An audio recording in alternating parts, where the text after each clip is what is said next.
Shalom, everyone. Just checking in, and I want to wish everybody a Shavua Tov. Um, it's been a few days since I've done a video, and I was looking over Psalm 20, so I want to read that. But first, I just want to kind of check in and see how everyone's doing, and to remind everybody that we are going to have a Torah study group tomorrow night, and it's the first week that we're actually going to be doing it 2 nights a week. So we'll be doing it Tuesdays at 7 p.m. Pacific Daylight Time, 10 p.m. Eastern Daylight Time. I don't know what the Greenwich Mean Time is. I should look that up, really. Um, and so that's Tuesday night, and as well, it's the same time on Thursday night. So it'll be interesting because now we're going to be going into the Haftarah, and that is going to be, I think I mean, it's more complete to do the whole thing, in my opinion. And we voted that it was going to be the yearly cycle and not the triennial cycle, which, yeah, I think is good. Um, I did my nails. I just wanted to show everybody I did my nails. You can't really see. This camera doesn't pick it up really well. But there's like these little, like tiny little sparkles that I put on my nail polish. I don't know. I'm just a person, like I'm a classical pianist, okay? So I'm not used to having fingernails. I didn't have fingernails my whole life. Since I was a kid, I had to cut them and file them down because I started playing when I was, like 8 or 9 years old.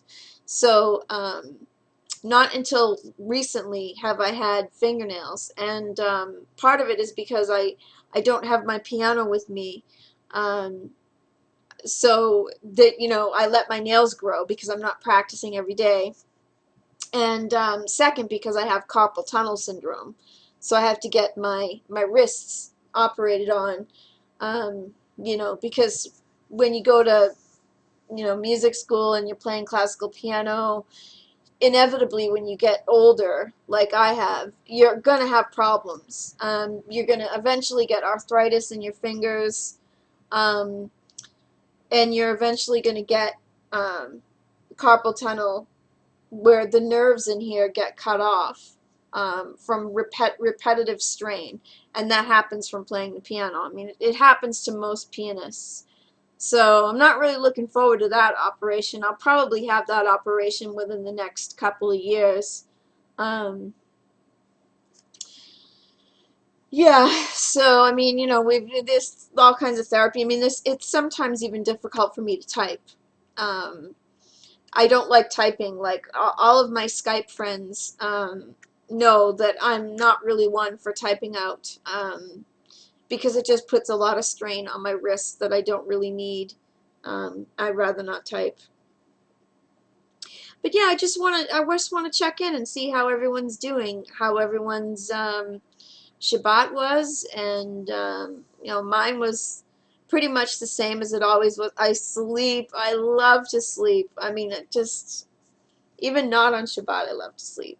I really am into my sleeping. I'm like a cat. I can sleep hours and hours and hours and hours. It's just, I love to sleep. You should have seen me when I was oh, I was terrible when I was a teenager. Oh, I was so terrible. My mother couldn't wake me up for anything. I mean, there were days that, there was no way I was getting up at 7 o'clock to be at school by, 8:10. There was just no way I was going to get up. I was like, no, I'm not going to school. I wasn't sick. I was just exhausted, right?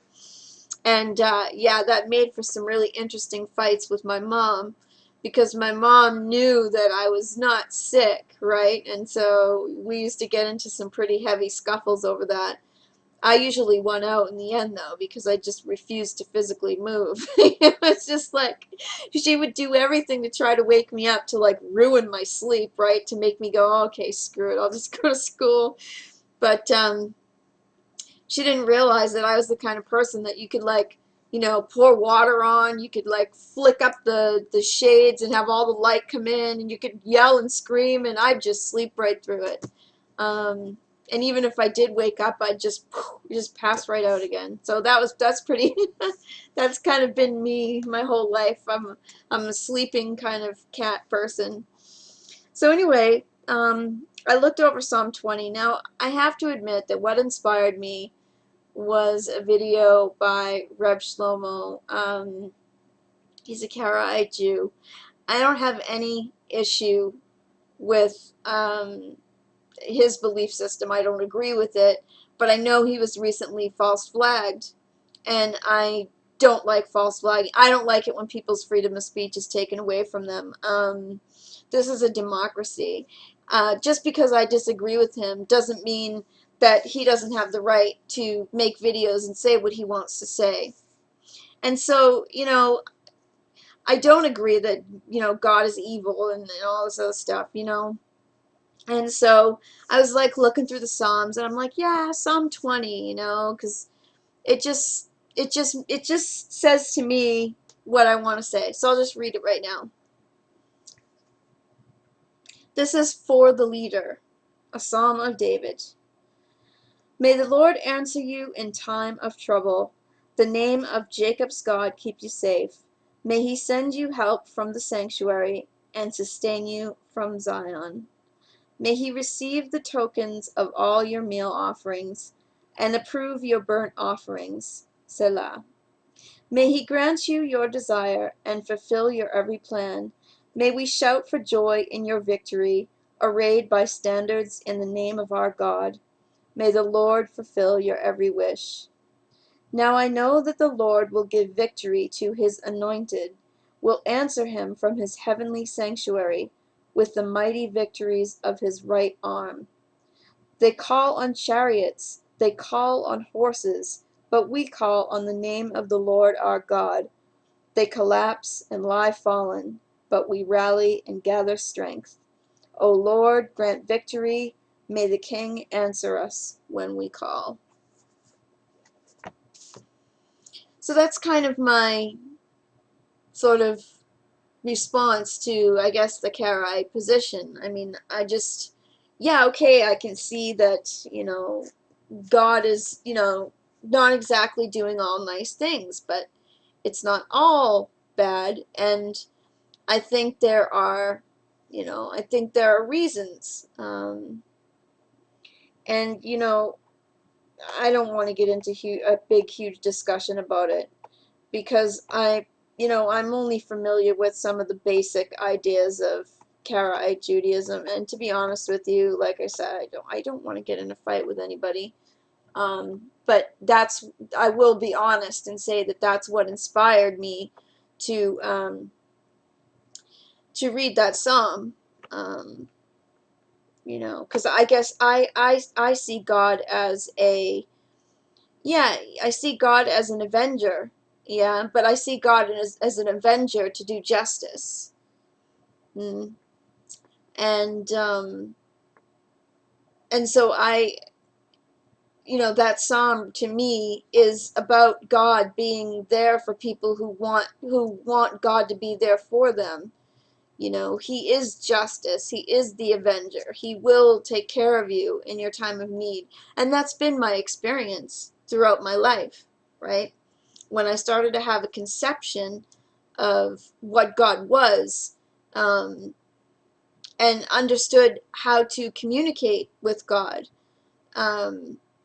I understood that God was on my side.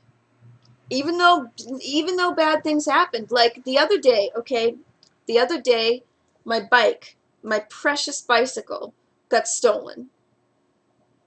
And it's it was custom made for me, okay, because I have a spinal injury from a mountain bike accident, because I'm really into cycling and keeping fit that way.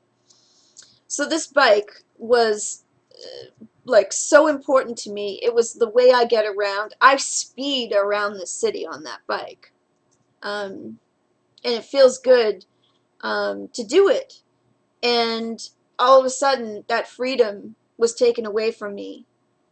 And it was taken away from me, and I was very angry and frustrated about it. So the first thing I did was I reported it to security, because we have security 24 hours in my building. So I let all the security know, listen, there's a red bike. It's really tiny. This is what it looks like. Look for it, because it was just stolen within a 2-hour period, and they might try to take it out of the building, because one of the security guards told me they still had it. So anyway, to make a long story short, um, I I sat here and prayed. I was proactive in my life. I made signs, and I put them in the elevator, and I put them on every floor in the building. And I also made one sign that said, listen, I hope you're proud that you stole a bike from a person who has a spinal injury, who needs that bike to get around. And that bike is so important. So I kind of, I did that too. I wanted people to know that they didn't just take a bike from somebody who doesn't really care about their bike. No, they took one of my most valued possessions.